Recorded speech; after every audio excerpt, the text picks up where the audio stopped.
Thank you for the introduction. I'm Erika. I'm a postdoc in the Scalable Solvers group as well. And today I'll be providing a very high-level overview of what quantized tensor trains are. This is a computational framework that can enable superfast numerical simulation. And the operating principle behind it is the low-rank approximation. This allows us to reduce the number of degrees of freedom used to represent our problem of interest. Additionally, there are quantized tensor train-based algorithms which allow us to then solve the problems with sublinear cost. And so there are a variety of applications that have already used these techniques. So this includes finding low-energy eigenstates of complex molecules and also simulating complex fluid dynamics, and even plasma dynamics. But let's back up a little bit. So there are many ways one can perform numerical simulation. So direct numerical simulation is considered the gold standard because we're taking our equation and solving it exactly. So modulo any errors that arise from the discretization of our system, these should be the exact results. The problem with direct numerical simulation is that it's very expensive, sort of sheerly due to problem size. So on this plot where I've shown the accuracy of our simulation method with respect to 1 over the cost, direct numerical simulation might follow this very steep line. Numerical approximate methods might live somewhere in this blue shaded region, and this would allow us to obtain slightly less accurate results, but at somewhat more reasonable cost.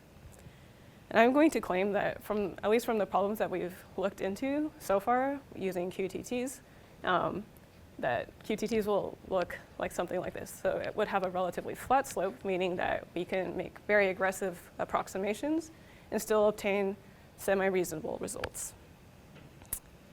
As a brief side note, with regards to quantum algorithms, the hope is that quantum algorithms would be able to provide polynomial or even exponential speed up over classical methods. And so hopefully fault-tolerant algorithms would live somewhere in the top right-hand corner. But I'm going to argue that near-term quantum algorithms are probably going to lie somewhere in this middle region, and the performance is expected to be comparable to that of QTTs. Okay, so what exactly are quantized tensor trains? We'll first start off with the definition of a tensor train. So this was briefly introduced in the previous 2 talks. So let's suppose we have a 3-dimensional function in x, y, and z. And the idea is that we want to break this function up into 3 pieces, one piece corresponding to each problem dimension. And so if we have a separable state, this decomposition is quite obvious. We just have an outer product of 3 one-dimensional functions. But more generally, we could have sums of separable states. And so here in this equation on the bottom, that's the expression for a tensor train. So each term, A, B, and C, we can represent that as a matrix or a 3-dimensional matrix. And we also call those tensors. And then you notice that there are only shared indices between each of the adjacent terms. And so that's why we call it a tensor train. And so if you notice, let's say we've discretized our system such that we have n grid points along each dimension. In our original dense representation, we need n cubed elements. But in the low-rank approximations, we only need n times r cubed, or n times r squared elements. And so if r is much less than n, we have significant reduction in the degrees of freedom.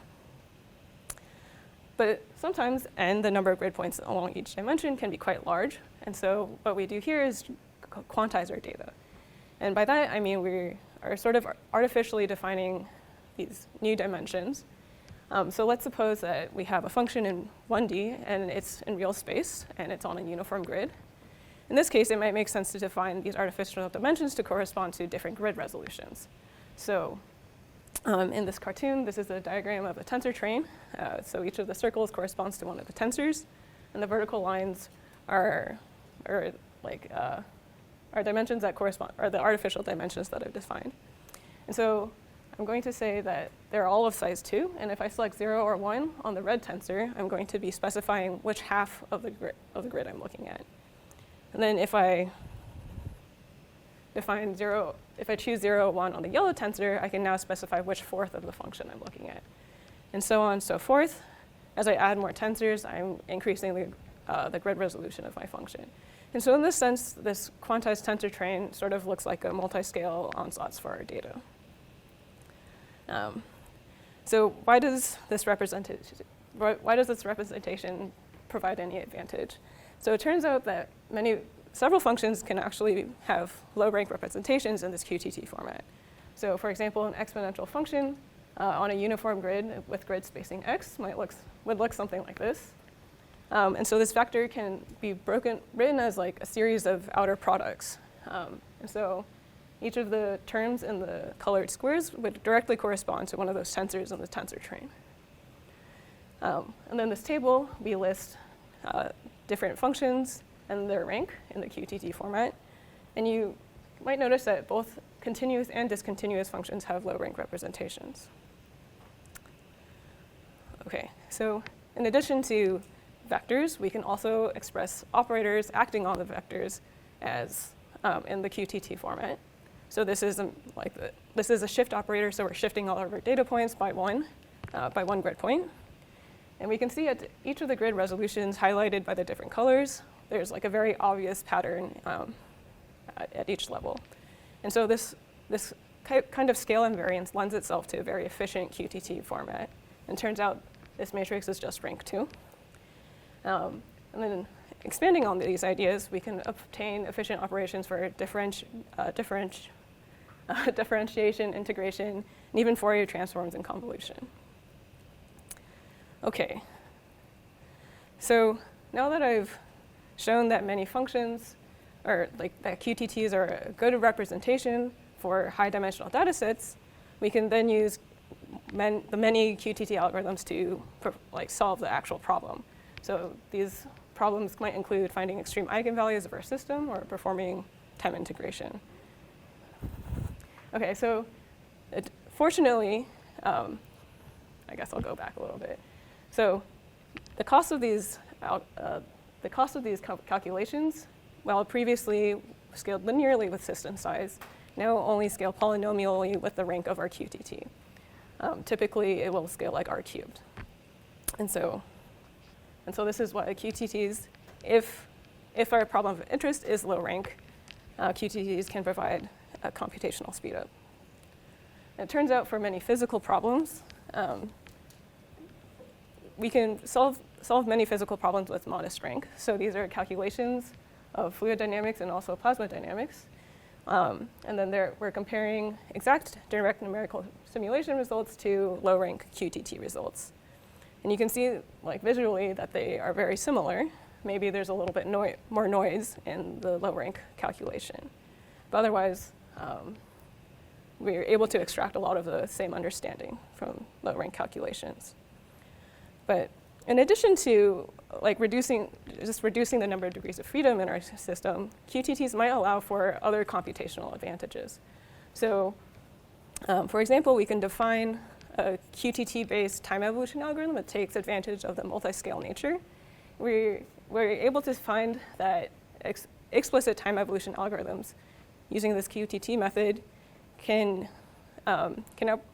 we can use larger time steps than in traditional explicit time integration schemes.